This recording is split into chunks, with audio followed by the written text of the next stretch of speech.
একটি আইন যেখানে তৃতীয় সন্তান হলেই দিতে হবে জরিমানা, একটি দ্বীপ যেখানে জন্ম নেওয়া বা মারা যাওয়া দুটোই নিষিদ্ধ, আর স্বামী স্ত্রীর ডিভোর্স যেখানে হয় রিংয়ে মারামারি করে।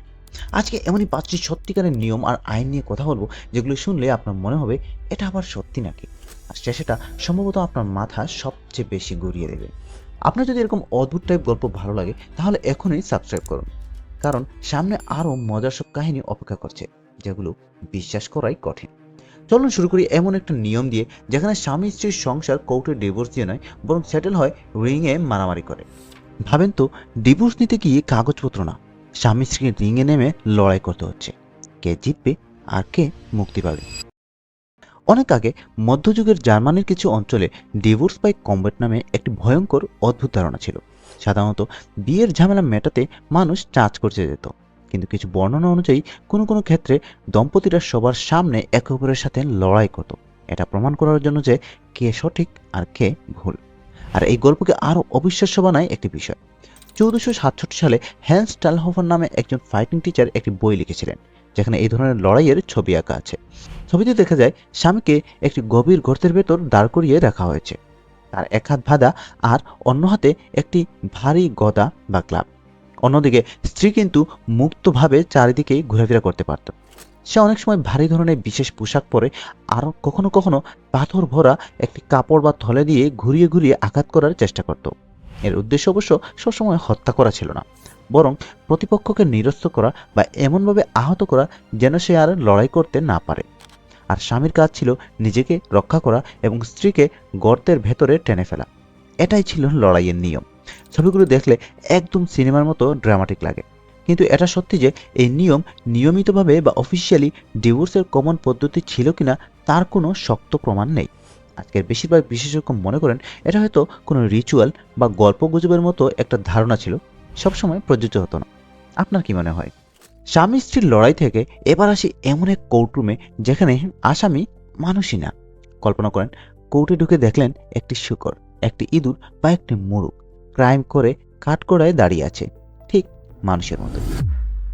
প্রায় 1200 থেকে 1600 সালের মধ্যে ইউরোপের কিছু অংশে একটি অবাক করা প্রথা ছিল। প্রাণীদেরও নাকি সত্যিকারের আদালতে বিচার হতে পারত। ফ্রান্স, সুইজারল্যান্ড, জার্মানির মতো জায়গায় শূকর, গরু, কুকুর, এমনকি ইঁদুরদেরও কখনো কখনো মানুষের ক্ষতি করা, ফসল নষ্ট করা বা সম্পত্তির ক্ষতি করার জন্য দোষী করা হতো। সবচেয়ে বিখ্যাত ঘটনাগুলোর একটি হলো 1386 সালের ফ্রান্সের কেস। একটি শূকরের বিরুদ্ধে অভিযোগ ছিল সে নাকি একটি শিশুকে হত্যা করা হয়েছে। অবিশ্বাস্য হলেও কোর্ট এই শূকরটাকে প্রায় মানুষের মতোই অপরাধী ধরে ট্রিট করেছিল, এমনকি তাকে মানুষের কাপড় পরিয়ে প্রকাশ্য জায়গায় নিয়ে গিয়ে সবার সামনে ফাঁসি দেওয়া হয়। আরও একটা শকিং গল্প আসে 1474 সালের সুইজারল্যান্ডের বাসেল শহর থেকে। একটা মোরগ নাকি ডিম পেড়েছিল, আর মানুষ এটাকে কালো জাদু বা অশুভ লক্ষণ হিসাবেই মনে করেছিল। তখনকার লোকজন বিশ্বাস করত এই ধরনের ডিম থেকে নাকি দানবীয় কিছু জন্মাতে পারে, তাই তারা বলেছিল মোরগটা শয়তানের সাথে আছে, আর শেষমেশ পাখিটাকে দোষী সাব্যস্ত করে আগুনে পুড়িয়ে মারা হয়। এগুলো আজকে শুনলে হাস্যকর মনে হতে পারে, কিন্তু তখনকার মানুষের কাছে ব্যাপারটা নিছক ঝোঁক ছিল না। তারা এটাকে সিরিয়াস আইনি প্রক্রিয়া হিসেবেই দেখত। অনেক ক্ষেত্রে প্রাণীদের পক্ষে আইনজীবীও নিয়োগ করা হতো, চাকরি ডাকা হতো, আর জাজরা নিয়ম মেনে পুরো প্রসিডিওর ফলো করত, একদম মানুষের কেসের মতোই। মধ্যযুগের মানুষের কাছে এটা কোনো লোক দেখানোর বিষয় ছিল না। তারা মনে করত আইন, ধর্ম আর ঠিক ভুলের ধারণা জীবনের সবখানেই প্রযোজ্য, এমনকি প্রাণীদের ক্ষেত্রেও।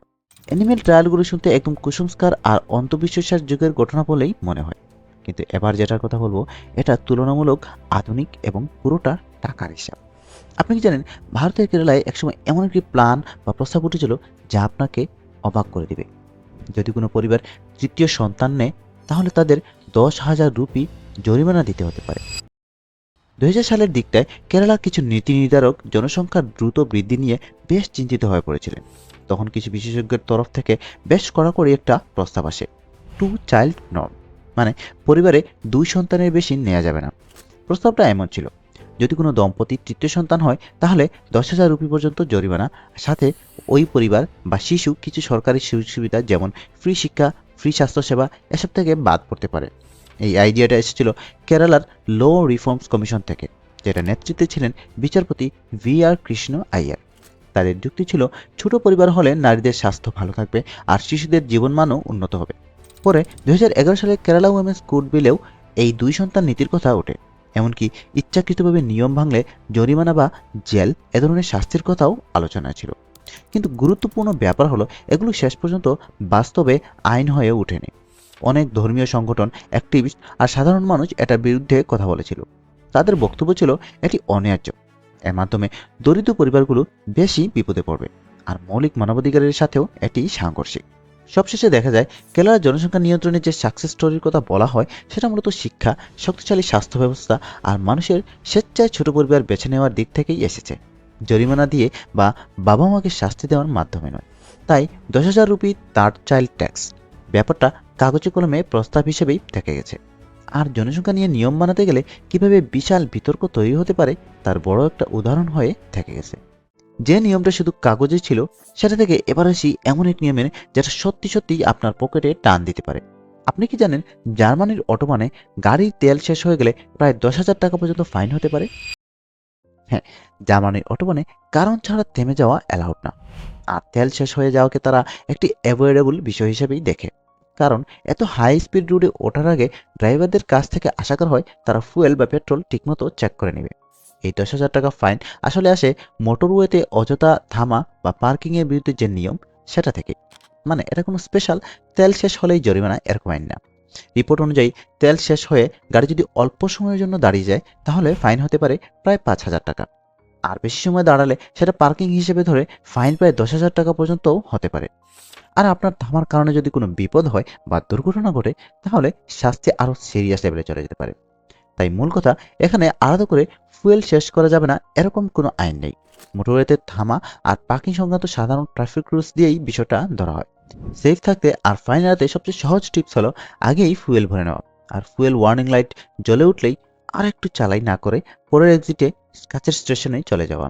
অটোবানে তেল শেষ হয়ে গেলে ফাইন, এটা শুনতে কড়াকড়ি লাগলেও আমাদের শেষের নিয়মটা একেবারেই অন্য লেভেলের।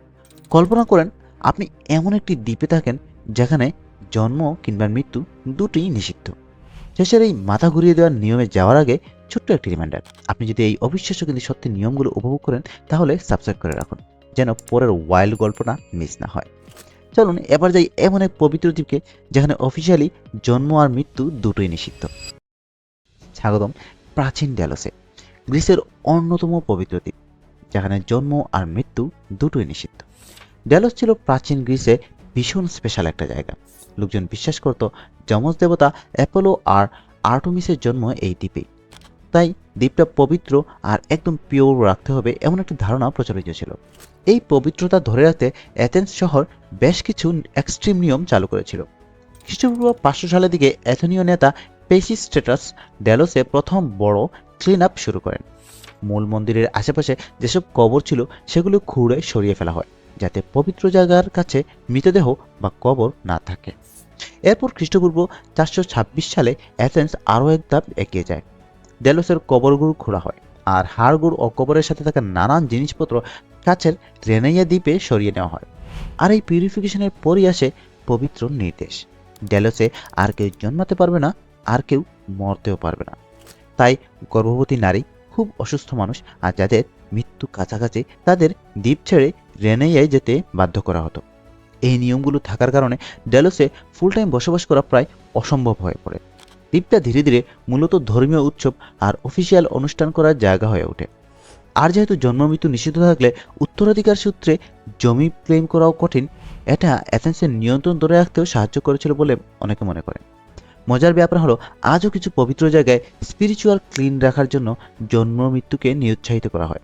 যেমন জাপানের ইচ্ছুকুশিমা শ্রাইনে একটি বিয়ে শেষ করতে গর্তে নেমে স্বামী স্ত্রীর লড়াই, তারপর প্রাণীদের আদালতে বিচার, আর শেষে এমন একটি দ্বীপ যেখানে জন্ম মৃত্যুই নিষিদ্ধ।